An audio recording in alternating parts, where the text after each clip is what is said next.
நீ எகிப்து தேசத்திலிருந்து புறப்பட்ட நாளில் நடந்தது போல உன்னை அதிசயங்களை காணப்பண்ணுவேன் என்று சொன்ன ஆண்டவராகிய இயேசுவின் நல்ல நாமத்தினாலே உங்களை அன்போடு வாழ்த்தி வரவேற்றுக் கொள்கிறேன்.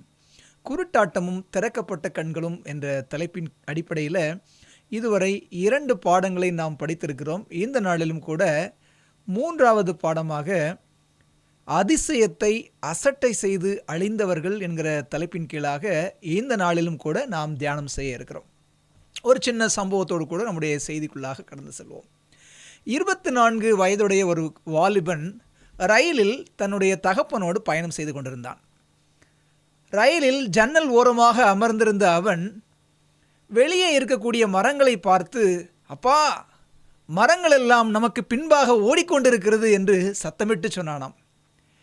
இதை பார்த்த அருகில் இருந்த இளம் தம்பதியினர் இந்த வாலிபனுடைய பரிதாப நிலையை குறித்து அவனுக்காக மனம் வருந்தினார்கள். சிறிது நேரம் கழித்தது, அப்பா, மேகங்கள் எல்லாம் நம்மோடு கூட ஓடி வருகிறது என்று சொல்லி அவன் சத்தம் போட்டானாம். இதை பார்த்த அந்த தம்பதியினரால் பொறுத்து கொள்ள முடியல. ஏன் இந்த பையன் இப்படி குழந்தைத்தனமாக பேசிகிட்டு இருக்கான்னு சொல்லிட்டு அவருடைய தகப்பனாரை பார்த்து சொன்னாங்களாம், ஐயா, நீங்கள் ஏன் உங்களுடைய பையனை ஒரு நல்ல மருத்துவரிடம் கூட்டிக் கொண்டு போய் காண்பிக்கக்கூடாது என்று சொல்லி கேட்டார்களாம். அதற்கு அந்த தகப்பனார் சொன்னாராம், அம்மா, இத்தனை ஆண்டு காலமாக நாங்கள் மருத்துவமனையில் இருந்து இன்றைக்குத்தான் வீடு திரும்பி இருக்கிறோம். என் மகனுக்கு இன்றைக்குத்தான் சிகிச்சையின் மூலமாக பார்வை கிடைத்தது என்று சொல்லி அந்த தகப்பனார் சொன்னாராம். கிறிஸ்துவுக்குள் அன்பானவர்களே, அநேக சூழ்நிலைகளில் பிறருடைய நிலை என்ன என்பதை அறியாத குருடர்களாக நாம் செயல்படுகிறவர்களாக இருக்கிறோம். இது ஒரு பக்கம் இருந்தாலும் இன்னொரு பக்கத்தில் அதிசயத்தை கண்ட அந்த 24 வயது வாலிபனைப் போல இந்த நாளிலும் அதிசயங்களை நாம் காணும்படியாக கண்களை மூடி ஜெபித்து இந்த நாளின் தியானத்திற்குள்ளாக கடந்து செல்வோமா? பரலோகத்தில் வாசம் செய்கிற அன்புள்ள ஆண்டவரே, இந்த நல்ல நாளுக்காக உமக்கு நன்றி செலுத்துகிறோம். அன்புள்ள ஆண்டவரே, இந்த நாளிலும் நாங்கள் அதிசயங்களை காணும்படியாக தேவன் எங்களோடு பேசும்படியாக இந்த நாளின் சத்தியம் எங்களுடைய வாழ்க்கைக்கு பயனுள்ளதாக அமைய பரிசுத்த ஆவியானவர் எங்களை வழிநடத்தும்படியாய் இயேசுவின் வழியாக ஜெபிக்கிறோம் நல்ல பிதாவே, ஆமேன். வேதாகமத்தில் 119வது சங்கீதம் 18வது வசனத்தை வாசித்து பார்ப்போமானால் சங்கீதக்காரன் மிக அருமையாக சொல்கிறார், உமது வேதத்திலுள்ள அதிசயங்களை நான் பார்க்கும்படியாக என் கண்களை திறந்தருளும். வேத புத்தகமே ஒரு அதிசயமான புத்தகம். அந்த அதிசயமான புத்தகத்தில் இருக்கக்கூடிய அதிசயங்களை நான் பார்க்கும்படி என் கண்களை திறந்தருளும் என்று பக்தனாகிய சங்கீதக்காரன் ஏறெடுக்கக்கூடிய ஒரு அருமையான ஜெபத்தை நாம் என்ன செய்கிறோம், பார்க்கிறோம். உலகத்தில் ஒரு காலகட்டத்தில் சொன்னாங்க, உலக அதிசயம் 7 என்று சொன்னார்கள். உலகத்தில் அநேக விதமான அதிசயங்கள் இருந்தாலும் கூட அதிசயங்களில் எல்லாம் தலை சிறந்த அதிசயம் என்ன தெரியுமா? வேத புத்தகம் ஒருபுறம் அதிசயமாக இருந்தாலும் அந்த வேத புத்தகம் சுட்டி காட்டக்கூடிய மேன்மையான அதிசயத்தை குறித்து நாம் எங்கே வாசிக்கலாம் அப்படின்னு சொன்னால், நியாயாதிபதிகள் புத்தகம் 13வது அதிகாரம் 18வது வசனம். நியாயாதிபதிகள் புத்தகத்தில் கர்த்தருடைய தூதன் மனோவாவிற்கும் அவருடைய மனைவிக்கும் தரிசனமாகி அவர்களுக்கு ஒரு ஆண் குமாரன் பிறப்பான், அவனை வளர்க்க வேண்டிய விதத்தை குறித்து கர்த்தருடைய தூதனானவர் அவருக்கு சொல்லி கொண்டிருக்கிறதான வேளையில் மனோவா ஒரு கேள்வியை அவரிடம் கேட்கிறார். என்ன கேள்வி தெரியுமா? அதுதான் 18வது வசனம். கர்த்தருடைய தூதனானவர் கேட்ட கேள்விக்கு கர்த்தருடைய தூதனானவர் சொன்ன பதில் என்ன அப்படின்னு சொன்னால், என் நாமம் என்ன என்று நீ கேட்க வேண்டியது என்ன? அது அதிசயம். கர்த்தருடைய தூதனானவர் என்பது இயேசுவை குறிக்கிறது. அவர் சொன்ன பதில், என்னுடைய நாமம் என்ன என்று நீ ஏன் கேட்கிறாய்? என்னுடைய நாமம், என்னுடைய பெயர் அதிசயம். நம்முடைய ஆண்டவருக்கு அதிசயம் என்று ஒரு பெயர் இருக்கிறது. அதனால தான் என்னமோ தெரியல, நம்முடைய பிள்ளைகளுக்கு கூட நம்ம பெயர் வைக்கிறோம்ல, அதிசயராஜ், அற்புதராஜ், மிராக்கிளின், அற்புத கனி என்று சொல்லி அற்புதங்களிலே அநேக விதமான பெயர்களை நம்முடைய பிள்ளைகளுக்கு சூட்டுகிறோம். காரணம், நம்முடைய தெய்வத்தின் பெயர் அதிசயம். அவருடைய பெயர் மாத்திரம் அதிசயம் இல்லைங்க, அவருடைய குணமும் அதிசயம்தான். தெய்வம் மனிதனுடைய பாவங்களை சுமந்து மரிக்க மனிதனாய் பிறந்தது எத்தனை பெரிய அதிசயம் இல்லையா? இதைத்தான் அகத்திய முனிவர் மிக அருமையான ஒரு பாடல் ஒன்றை பாடியிருக்கிறார். என்ன பாடல் தெரியுமா? வணங்குவாய் ஜெகஜோதி ஒருவனாகி மாநிலத்தை ஒரு நொடியில் வகுத்தே மண்ணில் குணமான மனிதரையும் படைத்து பின் குவளையத்தில் தான் உதித்து குருவாய் வந்து கனமான சம்சாரம் ஒன்றில்லாமல் சந்நியாசி போலிருந்து தவத்தை காட்டி அன்பான சித்தர்களை இருத்தி போட்டு அகண்டதலம் சென்றவனை அண்டுவாயே என்று மிக அருமையான பாடலை அகத்திய முனிவர் எழுதி வைத்திருக்கிறார். மெய்யான ஜோதியாகிய ஒரே கடவுள் இருக்கிறார். அவர் உலகத்தை படைத்து மண்ணினால் மனிதனையும் படைத்து பின்பு அதே பூவுலகத்தில் தான் வந்து பிறந்து தனக்கான சீடர்களை உருவாக்கி திருமண வாழ்க்கை என்று ஒன்று இல்லாமல் வாழ வேண்டிய நெறிமுறைகளை போதித்து மனிதர்களுக்காக பலியாகி அவர் பின்பு உயிரோடு எழுந்து சென்றார் என்று சொல்லி இயேசுவின் குணாதிசயங்களை அகத்திய முனிவர் மிக அழகான பாடல் வரிகளில் அவர் தொகுத்து வைத்திருப்பதை நாம் என்ன செய்ய முடிகிறது? பார்க்க முடிகிறது. அப்போ என்ன புரிந்துக்கிறோம்? ஆண்டவருடைய பெயர் அதிசயம், அவருடைய குணம் அதிசயம். அது மாத்திரமல்லங்க, அவருடைய பிறப்பு கூட அதிசயம். ஏசாயா தீர்க்கதரிசி மிக அருமையாக சொல்கிறார். 9வது அதிகாரம், ஏசாயா தீர்க்கதரிசன புத்தகம் 9வது அதிகாரம் 6வது வசனத்தில் படிக்கிறோம். நமக்கு ஒரு பாலகன் பிறந்தார், நமக்கு ஒரு குமாரன் கொடுக்கப்பட்டார், கர்த்தத்துவம் அவர் தோளின் மீது இருக்கும், அவர் நாமம் அதிசயமானவர். ஆண்டவருக்கு இன்னொரு பெயர் அதிசயமானவர் என்பதை, அவருடைய நாமம் அதிசயம் என்பதை ஏசாயா தீர்க்கதரிசி ஒரு முறை பதிவு செய்கிறார். நீங்கள் யோசித்து பாருங்களேன். ஆண்டவராக இயேசுவின் பிறப்பு ஒரு அதிசயமான பிறப்பு இல்லையா? கன்னியின் வயிற்றில் பரிசுத்த ஆவியினுடைய பலத்தினால் பரிசுத்த ஆவியானவர் நிழலிட்டதின் மூலமாக இயேசுவானவர் கருவில் உருவாகி மனிதராக பிறந்தார். அவருடைய நாமம் அதிசயம், அவருடைய குணம் அதிசயம், அவருடைய பிறப்பும் அதிசயமாக இருந்தது.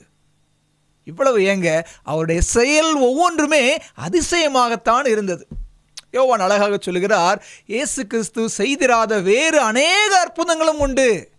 அவர் செய்த அதிசயங்களையும் அற்புதங்களையும் எழுதினால் புத்தகங்கள் கணக்கில் கொள்ளாததாக இருக்கும் என்று சொல்லி பக்தன் யோவான் சொல்வதை நாம் என்ன செய்ய முடிகிறது?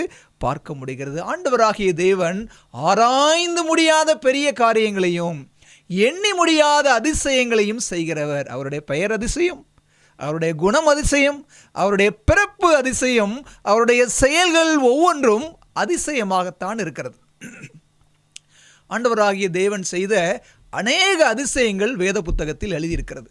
அந்த வேதத்தில் உள்ள அதிசயங்களை நாம் கண்களை திறந்து பார்க்க முடிகிறதா நம்மால்? நான் இந்த நாளிலும் கூட இயேசுவானவர் செய்த ஒரு அதிசயத்தை உங்களுக்கு தொகுத்து சொல்ல ஆசைப்படுகிறேன். யோவான் சுவிசேஷ புத்தகம் 9வது அதிகாரத்தில் நாம் வாசிக்க முடிகிறது. குருடனாக இருக்கக்கூடிய ஒரு மனிதனை குறித்த ஒரு சம்பவத்தை நாம் வாசிக்கிறோம்.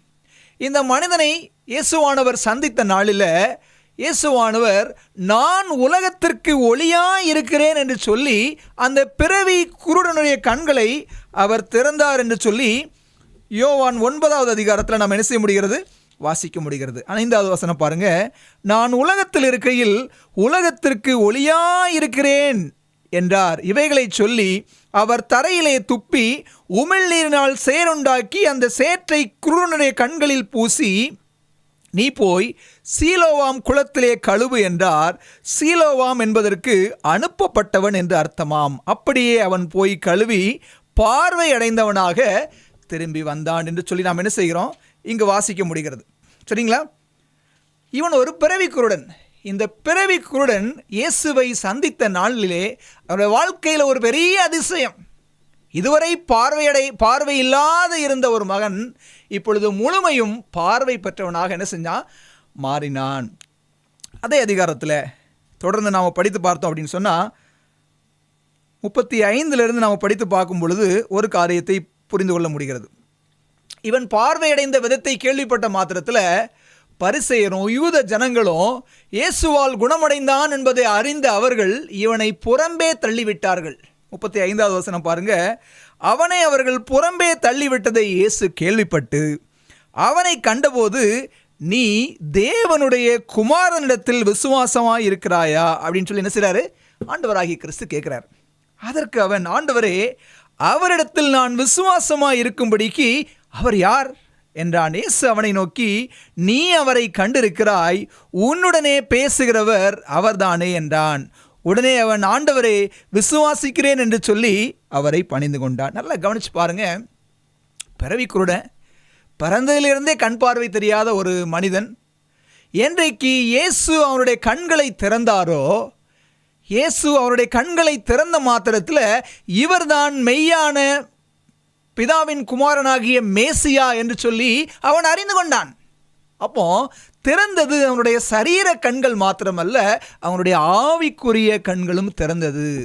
உலக இரட்சகராகிய மேசியா இவர்தான் என்று அறிந்து அவன் என்ன செய்கிறான்? ஆண்டவரே, விசுவாசிக்கிறேன், உம்மை மேசியாவாக நான் விசுவாசிக்கிறேன் என்று சொல்லி அவரை அவன் பணிந்து கொண்டான் என்று சொல்லி பார்க்கிறோம். இது ஒரு பக்கம் இருந்தாலும், இன்னொரு பக்கம் இந்த பிறவி குருடன் வாழ்ந்த அந்த சமுதாயத்தை சார்ந்த பரிசேயர்கள், யூதர்கள் எல்லாரும் என்ன சொல்றாங்க தெரியுமா? அவங்க யாருமே இயேசுவை மேசியாவாக ஏற்றுக்கொள்ளலை. அப்படிதானே? மேசியாவாக ஏற்றுக்கொள்ளாத, அவர் தேவனுடைய குமாரன் இல்லை என்று சொல்லக்கூடிய ஒரு குருடனான மனிதர்களாகவே தான் அவர்கள் இருந்தாங்க. இதே 9வது அதிகாரம் 16வது வசனம் அழகா சொல்லுது. அப்பொழுது பரிசேயரில் சிலர் அந்த மனுஷன் யாரை சொல்றாங்க? இயேசுவை சொல்லுகிறார்கள். அந்த மனுஷன் ஓய்வு நாளை கை கொள்ளாததினால் அவன் தேவனிடத்திலிருந்து வந்தவன் அல்ல என்றார்கள். என்ன சொல்றாங்க? அந்த மனுஷன் ஓய்வு நாளில் இவ்வளவு பெரிய அற்புதத்தை செஞ்சதுனால அவர் தேவனுடைய குமாரனா இருக்க முடியாது. they are not ready to accept. இயேசுவை மேசியாவாக ஏற்றுக்கொள்ள அவர்கள் ஆயத்தம் இல்லாதவர்களாகத்தான் இருந்தார்கள். காரணம் என்ன? ஓய்வு நாளில் கை கொள்ளலை. ஏன்?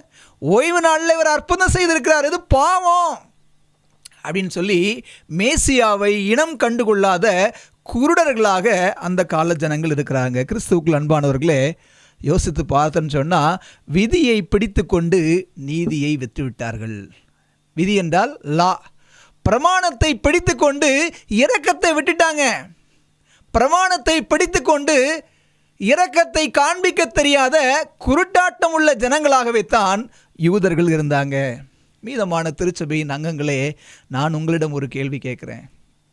இன்றைக்கு நாமும் கூட ஓய்வு நாளை முக்கியப்படுத்துகிறோம்ல. ஓய்வு நாள் என்று ஓய்வு நாளை கையில் தூக்கி பிடித்து கொண்டு ஏனைய 9 பிரமாணங்களையும் நாம் என்ன செய்கிறோம்? கீழே தள்ளிடுறோமா? ஓய்வு நாள் என்று வரும்போது சில சமயங்களில் நம்மளுடைய நிலைப்பாடு எப்படி இருக்கிறது? ஓய்வு நாளை அனுசரிக்கணும் அப்படிங்கிறதுக்காக நீதியையும் இரக்கத்தையும் செய்யாத கடின குணமுள்ள குருட்டாட்டமான மனிதர்களாக இருக்கிறோமா? இல்லை அப்படின்னு சொன்னால், இன்னும் ஒரு சில கூட்டத்தார் எப்படி இருக்கிறோம் அப்படின்னு சொன்னால், ஓய்வு நாளில் நன்மை செய்வது நியாயம் என்று வேதம் சொல்கிறது. அதனால் ஓய்வு நாளில் நான் போய் எக்ஸாம் எழுதிக்கிறேன். எக்ஸாம் எழுதுறது நல்லது தானே, வேலைக்கு போகிறது எனக்கு வருமானம் வரும், அப்போ தான் நான் குடும்பத்தை காப்பாற்ற முடியும், ஓய்வு நாளில் நன்மை செய்யலாம் என்று வேதாகமும் சொல்லுகிறது என்று சொல்லி இந்த எக்ஸ்ட்ரீமுக்கு போகிற ஒரு கூட்ட ஜனங்களாக நாம் இருக்கிறோமா? இல்லை நீதியையும் இரக்கத்தையும் காட்ட தெரியாத கடின குணமுள்ள யூதர்களைப் போல இன்னொரு எக்ஸ்ட்ரீமுக்கு போகக்கூடிய ஒரு கூட்டமாக இருக்கிறோமா என்பதை நாம் என்ன செய்யணும்? யோசித்து பார்க்கணும். அதிசயம், கிறிஸ்து இந்த பூமியில் பிறந்தது அதிசயம்.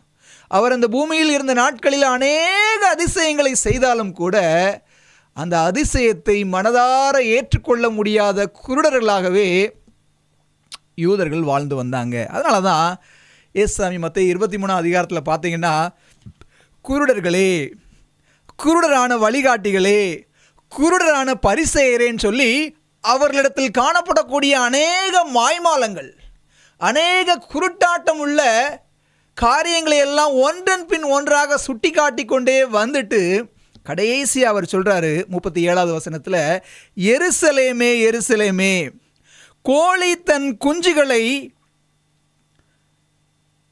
சிறைகளின் கீழே கூட்டி சேர்த்து கொள்ளும் வண்ணமாக நான் எத்தனை தரமோ உன் பிள்ளைகளை கூட்டி சேர்த்து கொள்ள மனதாயிருந்தேன், உங்களுக்கோ மனதில்லாமல் போயிற்று.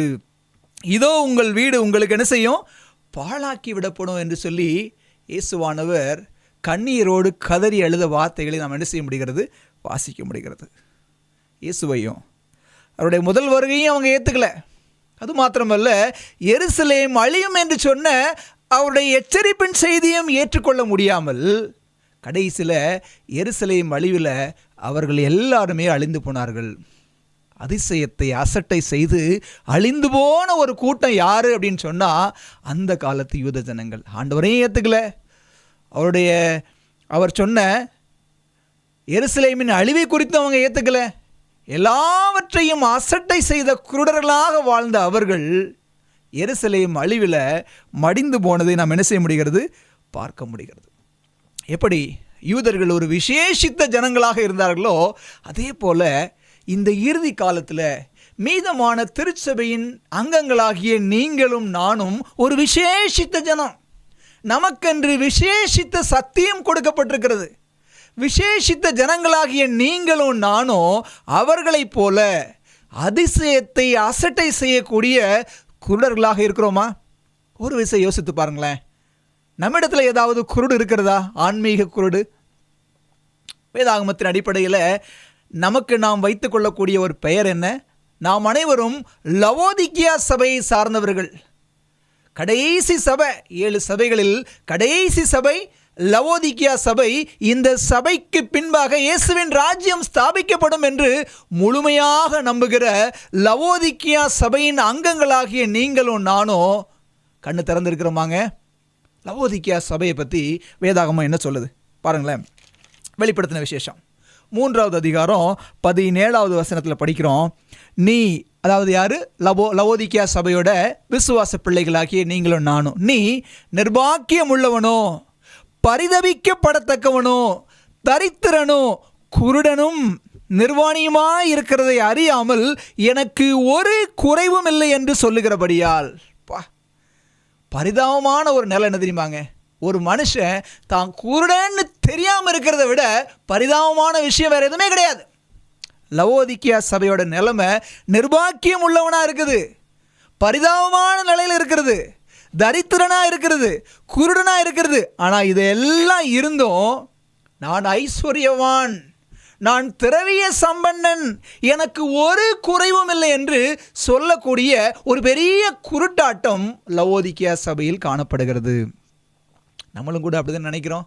மேன்மையான சத்தியம் இருக்குது, நம்மளை மாதிரி யார், நம்மிடத்துல ஒரு பாவமும் கிடையாது, நான் பரிசுத்தமாக வாழ்கிறேன்னு சொல்லி அநேக சமயத்தில் நாமும் கூட குருடர்களாக தாங்க இருக்கிறாங்க. இந்த கேன்சர் அப்படிங்கிற நோயை குறித்து நம்ம எல்லாரும் பரவலாக கேள்விப்பட்டிருக்கோம். ரொம்ப மோசமான ஒரு உயிர்கொல்லி நோய். இதுக்கு ஏன் கேன்சர்னு பெயர் வந்துச்சு தெரியுமா உங்களுக்கு? லத்தீன் மொழியில் கேன்சர் அப்படிங்கிற வார்த்தை எங்கேருந்து வந்துச்சுன்னா கார்கினான்ஸ் அப்படிங்கிற ஒரு வார்த்தையிலேருந்து தான் கேன்சர் அப்படிங்கிற வார்த்தை வந்துச்சு. கார்கினான்ஸ் அப்படின்னா லத்தீன் மொழியில் நண்டுன்னு அர்த்தம். இந்த நண்டு அது தூங்கும்போது அதுக்கே தெரியாமல் கைகாலெலாம் அசையுமா. அது தூங்கும், ஆனால் அதற்கு சுய உணர்வு இல்லாமலே கைகால்கள் அசையுமா. அதே போலத்தான் இந்த புற்றுநோயும் மனிதனுக்குள்ளாக இருந்து வேலை செய்து கொண்டே இருக்கும். ஆனால் மனிதனுக்கு வெளியரங்கமாக எந்த அறிகுறியும் சிம்டம்ஸும் தெரியாது. வெளியரங்கமாக தெரியாமல் உள்ளே இருந்து வேலை செய்து நம்மை கொல்லக்கூடிய ஒரு புற்றுநோய் தான் கேன்சர். சிம்டம்ஸ் என்னைக்கு தெரிய வருமோ, புற்றுநோயோட அறிகுறி வெளியரங்கமாக தெரிய வரும்போது அந்த மனிதன் அல்ல அந்த மனுஷி காப்பாற்ற முடியாத ஒரு நிலைக்குள்ளாக சென்று போயிருப்பாங்கன்னு சொல்லி மருத்துவர்கள் சொல்லுகிறார்கள். நம்மிடத்தில் ஆன்மீக குருட்டாட்டம் கூட ஒரு விதமான புற்றுநோய் தாங்க. நிறைய நேரத்தில் அது இருக்குன்னு, அது நமக்கு இருக்குன்னு தெரியாமலே நம்ம வாழ்ந்துட்டு இருக்கிறோம். லவோதிக்கியா சபையின் விசுவாச பிள்ளைகளே, இன்றைக்கி நம்ம குருடராக இருக்கிறோமா? நம்ம நிலை என்ன அப்படிங்கிறத உணர்ந்துருக்கிறோமா? என்னுடைய வாழ்க்கை எப்படி போயிட்டு இருக்குது, கிறிஸ்துவோடு என்னுடைய உறவு எந்த நிலைமையில் இருக்கிறது அப்படிங்கிறத தெளிந்த மனநிலையோடு பார்க்கிற ஒரு கிறிஸ்தவ பிள்ளையாக நான் இருக்கிறேனா? நம்முடைய நிலையை நம்ம கொஞ்சம் யோசித்து பார்ப்போம். வெளிப்போடு இருக்கிறோமா? ஆண்டவராகிய இயேசுவோட முதல் வருகையை குருடனான அந்த யூதர்கள் ஏற்றுக்கலை. நிர்விசாரமாக அசட்டை செய்து என்ன செஞ்சாங்க?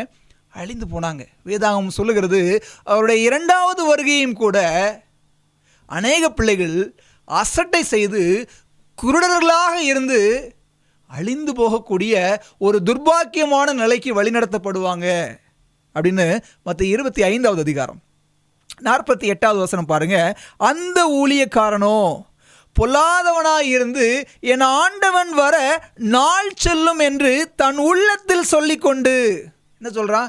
ஆண்டவர் வருவன் சொல்கிறாருப்பா, அவர் வர்றதுக்கு இன்னும் நாளாகும் அப்படின்னு தன் உள்ளத்தில் சொல்லிக்கொண்டு மனம் விரும்பியபடி வாழலாம். இன்றைக்கி நம்முடைய மனநிலை அப்படி இருக்குதா? ஆண்டவர் வருவார், பார்த்துக்கலாம், இன்னும் வயசு 30 ஆகுது, வயசு 40 ஆகுது, ஒரு 50-60 வருஷம் வரைக்கும் நம்ம என்ன செய்வோம்? நாம் விரும்பியபடி நம்முடைய வாழ்க்கையை அமைத்து கொண்டு நம்முடைய முதிர் வயதாகும் பொழுது நம்ம என்ன செய்யலாம்? ஆண்டவருக்கு பிரியமாக வாழறதுக்கு முயற்சி பண்ணுவோன்னு சொல்லி ஒரு குருட்டாட்டம் உள்ள ஒரு ஜீவியம் நம்மிடத்தில் காணப்படுகிறதா? அநேக சமயத்தில் வெளியரங்கமாக பேசும்போது ஆண்டவர் வந்துருவார்னு சொல்லி என்ன செய்யலாம்? சொல்லலாம். ஆனால் நம்முடைய செயல்பாடுகள் எல்லாம் தேவன் வர இன்னும் பல நாட்கள் ஆகும் என்று சொல்லி நம்முடைய உலக பிரகாரமான ஆயத்தங்கள் எல்லாமே உலகத்தை நோக்கியதாகவே தான் என்ன செய்கிறது? இருக்கிறது. கிறிஸ்துவின் 2ஆம் வருகையை குறித்த ஒரு கண் குருடான ஒரு நிலை உங்களிடத்தில் என்னிடத்திலும் காணப்படுகிறதா? அப்போஸ்தலனாகிய பவுல் இதை குறித்து சொல்லும் பொழுது 1 தெசலோனிக்கேயர் 5வது அதிகாரம் 3 முதல் 6 வரை வாசித்து பார்த்தோன்னு சொன்னால், கர்ப்பவதியானவளுக்கு வேதனை வருகிறது போல அழிவு சடுதியாய் வரும். நீங்கள் அந்தகாரத்தில் இருக்கிறவர்கள் அல்ல, ஆகவே வெளிச்சத்தின் பிள்ளைகளும் பகலின் பிள்ளைகளுமாய் இருக்கிறீர்கள். மற்றவர்கள் தூங்குகிறது போல நாம் தூங்காமல் விழித்து கொண்டு தெளிந்தவர்களாய் இருக்க கடவோம்.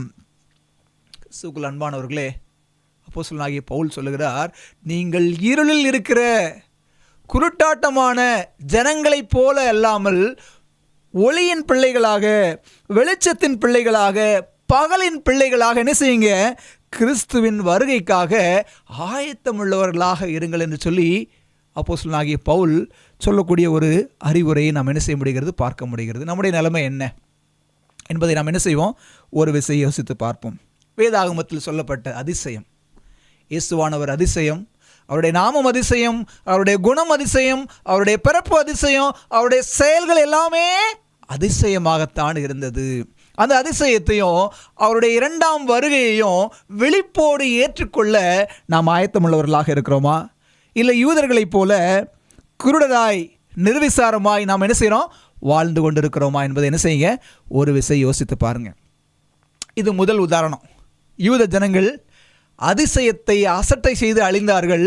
அதே போல லவோதிக்கியா சபையின் விசுவாசிகளும் அநேக சமயங்களில் தங்கள் நிலையை உணராத குருடர்களாக வாழ்ந்து கொண்டிருக்கிறோம். நம்முடைய நிலையை நாம் என்ன செய்யணும்? கண்டிப்பாக உணர்ந்து பார்க்கணும். ஆப்பிரிக்காவில் அநாகரிகமாக ஏனோ தானோ என்று வாழக்கூடிய ஒரு குழுவிற்கு தலைவன் ஹைடன் அப்படிங்கிற ஒரு மனிதன். ரொம்ப கொடூரமான ஒரு மனுஷன். அந்த குழுவிற்கும் ஆப்பிரிக்க காடுகளில் உள்ள மற்ற குழுவினருக்கும் இடையே சண்டை அடிக்கடி ஏற்படுவது இயல்பு. இந்த சண்டை சமயங்களில் இந்த ஹெடன் அப்படிங்கிற தலைவனுடைய குழு தான் எல்லா சமயத்திலும் வெற்றி பெறும். இந்த ஹெடன் அந்த சண்டை சமயத்தில் ஈவு இரக்கம் இல்லாமல் எதிரிகள் யார் யார் கையில் பட்டாலும் அவர்களை கொடூரமாக கொன்று அழித்து விடுவான். சின்ன பிள்ளைங்கன்னு கூட பார்க்க மாட்டானா. சின்ன பிள்ளைகளை 2 கால்களையும் 2 கைகளினால் பிடித்து 2ஆக பீத்து பிளந்து போட்டு விடுவானாம். அந்த அளவுக்கு கொடூரமான ஒரு மனிதன். ஒரு காலகட்டத்தில் தன்னுடைய தாயையே உலக்கையால் அடித்து கொலை செய்த ஒரு பயங்கரமான முரடனாகவே இந்த கூட்டத் தலைவன் வாழ்ந்து கொண்டிருந்தான். இந்த சமயத்தில் ஆப்பிரிக்க காடுகளுக்கு ஒரு மிஷினரி ஊழியம் செய்வதற்காக வந்தாராம். அந்த மிஷினரி ஆப்பிரிக்க காடுகளுக்கு வந்து அங்குள்ள மொழியை கற்றுக்கொண்டு வேதாகமத்தை அந்த மொழியில் என்ன செய்தாராம்? மொழி மாற்றம் செய்ய ஆரம்பித்தாராம். அப்போ இந்த தலைவன் ஒரு நாள் அந்த மிஷினரியை கூப்பிட்டு, நீங்கள் யார், எதற்காக எங்களுடைய பகுதியில் வசிக்கிறீர்கள் என்று கேட்டானாம். அப்போ அவர் சொன்னாராம், நான் வேதாகமத்தை மொழிபெயர்க்கும்படியாக வந்திருக்கிறேன். அப்படியா? நீங்கள் அதை ஏன் மொழிபெயர்க்கணும்? நீங்கள் மொழிபெயர்த்தது எனக்கு கொஞ்சம் வாசித்து காட்டுங்கன்னு சொல்லி அவன் கேட்டானாம். அப்போ அந்த மிஷினரி யோவான் 18வது அதிகாரத்தை மொழிபெயர்த்து கொண்டிருந்தாராம். அதில் இயேசு கிறிஸ்துவை பிடித்து பிரதான ஆசாரியர்கள் வந்து பிலாத்துவிற்கு முன்பாக நிப்பாட்டுறாங்க. அவரை குற்றவாளி என்று சொல்லி சிலுவையில் அடிக்கும்படியான ஒரு தீர்ப்பை பிலாத்து கொடுக்கிறான். ஆனால் அந்த குழு தலைவன் கேட்குறான், அந்த பிலாத்துவே தான் அவர் நீதிமான், அவரிடத்துல ஒரு குற்றமும் காணேன் என்று சொன்னானே, அப்புறம் ஏன் அவரை சிலுவையில் அடிக்கிறதுக்கு அவன் ஒப்பு கொடுத்தான் அப்படின்னு சொல்லி அந்த முரடனான தலைவன் என்ன செய்கிறான், கேட்கிறான். அப்போ அந்த மிஷினரி சொன்னாரா, அவர் ஒரு பாவமும் செய்யலை அப்படிங்கிறது உண்மைதான், ஆனால் உன்னுடைய பாவங்களுக்காக அவர் மரித்தார் அப்படின்னு சொல்லி அவன் சொன்னானா. உனக்கு ஒரே அதிர்ச்சியும் ஆச்சரியமாக இருந்ததா, எதுக்கு என்னுடைய பாவத்துக்காக அவர் மரிக்கணும், அதற்கான அவசியம் என்ன அப்படின்னு சொல்லி அந்த ஹெடன் கேட்டானா. அப்போ அந்த மிஷினரி சொன்னாரா, பாவத்தின் சம்பளம் மரணம், பாவம் செய்த யாரும் தேவனோடு தொடர்பு கொள்ள முடியாது, மனிதர்கள் அனைவரும் பாவம் செய்து தேவனோடு தொடர்பில்லாதவர்களாக மாறிவிட்டார்கள், அவர்களுடைய அக்கிரமத்திலிருந்து மீட்பதற்காக தேவனே மனிதனாக வந்து அவர்களது பாவத்திற்காக மரித்தார், அவரை ஏற்றுக்கொள்ளுகிற ஒவ்வொரு நபருக்கும் தாங்கள் செய்த பாவத்திலிருந்து விடுதலை கிடைக்கும் அப்படின்னு சொன்ன மாத்திரத்தில் பரிசுத்த ஆவியானவர் இந்த ஹெடன் என்கிற தலைவன் மீது வல்லமையாக அசைவாடினாராம். இதை கேட்ட மாத்திரத்தில் அவனுக்குள்ளாக ஒரு கலக்கம், ஒரு பயம், தன்னுடைய கொடூரமான வாழ்க்கை எப்படி ஆண்டவரை சிலுவையில் அறைய வைத்தது என்று சொல்லி அவன் விளங்கி கொள்ளும்படியாக ஆவியானவர் அவனுடைய இருதயத்தை தூண்டினாராம்.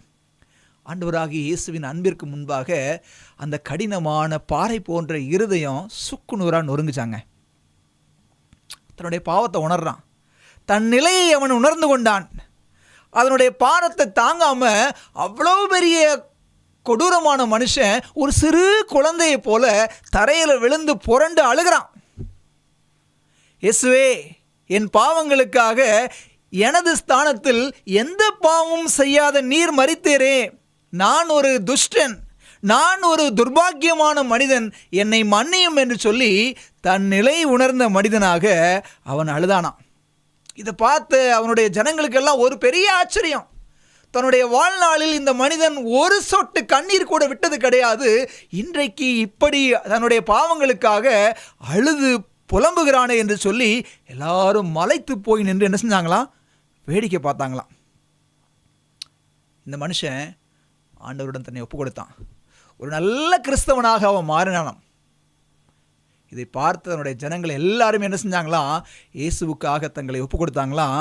அந்த இடத்துல ஒரு நல்ல சபை உருவாகி ஆண்டவருடைய ஊழியம் வல்லமையாக நடைபெற்றது. கிறிஸ்துவுக்குள் அன்பானவர்களே, வேதாகமம் ஒரு அதிசய புத்தகம்.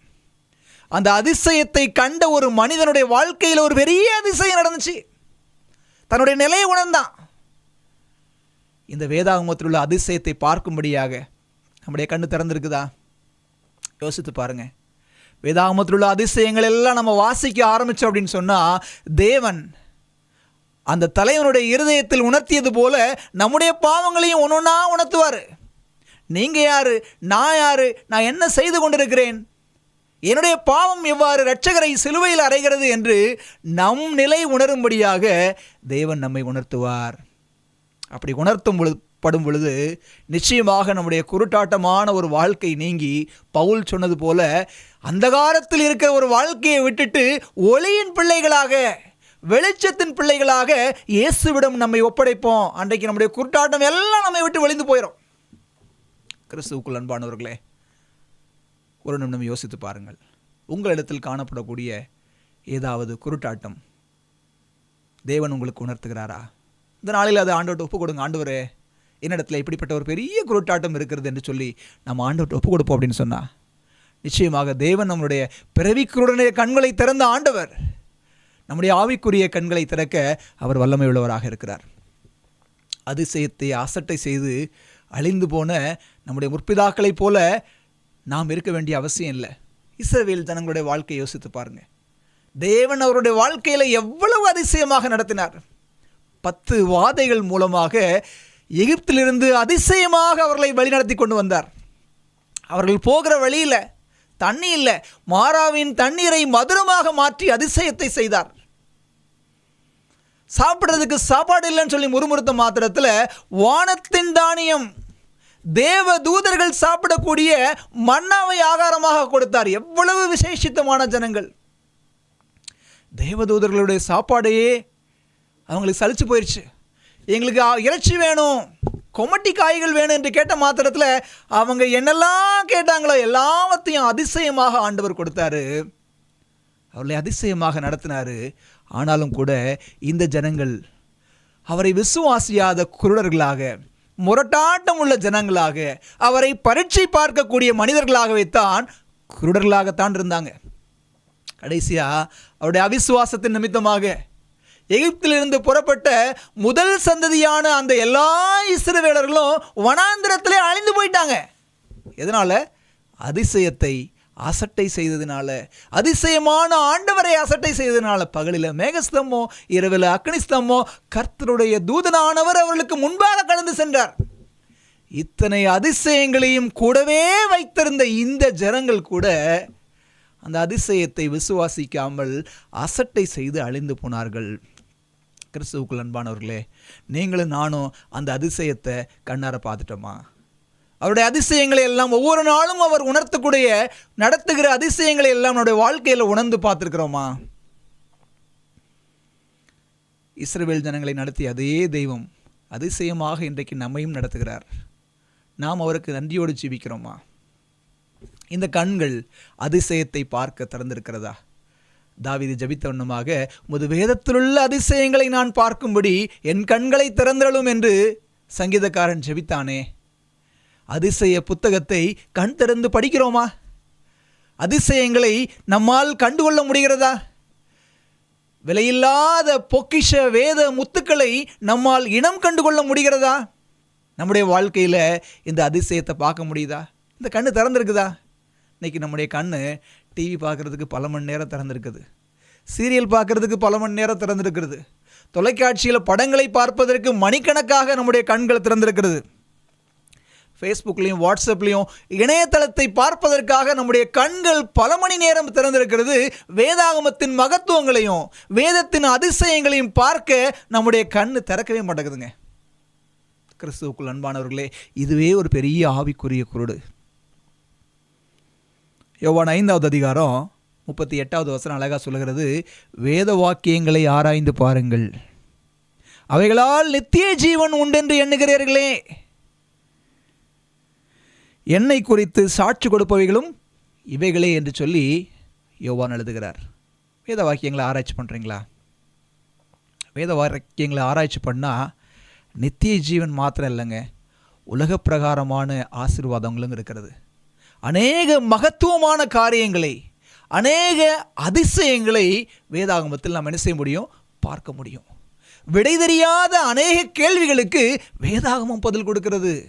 ஆச்சரியமான விதத்தில், அதிசயமான விதத்தில் வேதாகமம் பதில் கொடுக்கத்தான் செய்கிறது. நான் ஒரு நடந்த சம்பவத்தை சொல்லி என்னுடைய செய்தியை முடிக்க ஆசைப்படுகிறேன். அமெரிக்க தேசத்தில் உணவியல் சார்ந்த வல்லுநர்களுக்கான ஒரு கருத்தரங்கம் நடைபெற்றதாம். இந்த உணவியல் சார்ந்த இந்த கருத்தரங்கத்தில் அநேக விதமான காரியங்கள் அவர்கள் விவாதித்தார்கள். அவருடைய விவாதம் போய்கொண்டிருக்கும் பொழுது ஒரு கேள்வி ஒன்று எழுப்பப்பட்டது. சுவை இல்லாத உணவுப் பொருள் என்ன என்கிற ஒரு கேள்வி அந்த குழுவிற்கு முன்பாக வைக்கப்பட்டது. அப்பொழுது அங்கிருந்த வல்லுநர்கள் ஒவ்வொருவரும் ஒவ்வொரு பதிலை சொன்னார்களாம். ஆனால் எல்லாராலும் அந்த பதிலை ஏற்றுக்கொள்ள முடியலை. ஒரு கட்டத்தில் ஒரு மனிதன் சொன்னாராம், தண்ணீர் சுவையில்லாத ஒரு உணவுப் பொருள் என்று அவர் சொன்னாராம். சிலர் அதை ஆமாம், தண்ணீர் ஒரு சுவையில்லாத உணவுப் பொருள் தான் என்று ஏற்றுக்கொள்ளக்கூடிய ஒரு சூழ்நிலை தெரிந்தது. ஆனால் வேறு சில நபர்கள் சொன்னார்களாம், இல்லை இல்லை, அதை நாம் ஏற்றுக்கொள்ள முடியாது. ஏனென்றால் தண்ணீரை நாம் குடித்த மாத்திரத்தில் இந்த தண்ணீர் தித்திப்பாக இருக்கிறது, இந்த தண்ணீர் உப்பு கச்சி ஓர்ப்பாக இருக்கிறது என்று சொல்லி சில சுவைகளை நாம் அதில் உணர முடிகிறது. ஆகவே தண்ணீர் சுவையில்லாத ஒரு உணவுப் பொருளாக ஏற்றுக்கொள்ள முடியாது என்று சொல்லிவிட்டார்களாம். கடைசியாக அந்த கேள்விக்கு அந்த நாளில் பதில் எதுவும் கொடுக்கப்படலை. அந்த நாளின் கூட்டம் முடிவடைந்தது. அடுத்த நாள் நாம் இதை ஆலோசிக்கலாம் என்று சொல்லி எல்லாரும் கலைந்து போனாங்களாம். அந்த கூட்டத்தில் இருந்த ஒரு கிறிஸ்தவ உணவு வல்லுனர் அன்றைக்கு வீட்டுக்கு போய் அவர் ஜெபம் பண்ணாராம். ஆண்டவரே, சுவை இல்லாத உணவுப் பொருள் என்ன என்பதை நான் கண்டுகொள்ள எனக்கு உதவி செய்யும் என்று ஜெபித்துவிட்டு அவர் வேதாகமத்தை எடுத்து வாசித்தாராம். அவர் வேதாகமத்தை எடுத்து வாசித்த பொழுது வேதாகமத்தில் ஒரு பதில் அவருக்கு கிடைத்தது. என்ன பதில் தெரியுங்களா? யோபுவின் புத்தகம் 6வது அதிகாரம் 6வது வசனம். முட்டையின் வெள்ளை கருவிற்கு சுவை உண்டோ என்று பக்தனாகிய யோபு கேட்கிற ஒரு கேள்வி அங்கு இருப்பதை நாம் என்ன செய்ய முடிகிறது? பார்க்க முடிகிறது. இந்த அதிசயமான பதிலை பார்த்த மாத்திரத்தில் இவருக்குள்ளாக ஆனந்தம் குடிகொண்டது. ஆமாம், முட்டையோட வெள்ளை கருவிற்கு சுவை கிடையாதே, அது என்ன சுவை என்று நம்மால் கூட என்ன செய்ய முடியாது, உணர முடியாது என்று ஜெபித்து தேவனுக்கு நன்றி சொன்னாராம். அடுத்த நாள் அந்த கூட்டத்தில் அந்த கேள்விக்கான பதிலை, முட்டையின் வெள்ளை கருவை அவர் சொன்ன மாத்திரத்தில் அந்த பதிலை எல்லோரும் ஏற்றுக்கொண்டார்கள் என்று சொல்லி ஒரு சம்பவம் குறிப்பிடுகிறது. கிறிஸ்துவுக்குள் அன்பானவர்களே, வேதம் அநேக விதமான கேள்விகளுக்கு பதில் கொடுக்கிறது. வேதாகமத்தில் அநேக அதிசயங்கள் மறைந்து கிடக்கிறது. வேதம் அதிசயம். வேதம் சொல்லக்கூடிய எம்பெருமான் இயேசு அதிசயம். அவருடைய செயல்கள் அனைத்தும் அதிசயம். அவருடைய குணங்கள் அனைத்தும் அதிசயம். அவருடைய செயல்கள் ஒவ்வொன்றுமே அதிசயம்.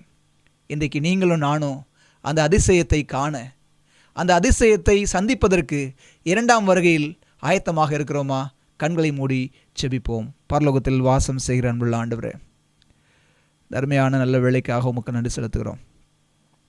அதிசயமான தெய்வத்தை அசட்டை செய்து அழிந்து போன எங்களுடைய முற்பிதாக்களைப் போல நாங்களும் இந்த காலத்தில், இந்த இறுதி காலத்தில் வாழக்கூடிய நாங்கள் ஆண்டவரே, உம்முடைய எச்சரிப்பின் செய்திகளையும் நீர் கொடுக்கக்கூடிய அதிசயமான ஆலோசனைகளையும் அசட்டை செய்து அழிந்து போகாமல் எங்களுடைய அந்தகாரம் என்கிற குருடு நீங்கி ஒளியின் பிள்ளைகளாக, வெளிச்சத்தின் பிள்ளைகளாக நாங்கள் நடந்து கொள்ள எங்களுக்கு உதவி செய்யும்படியாய் இயேசுவின் வழியாக ஜெபிக்கிறோம் நல்ல பிதாவே.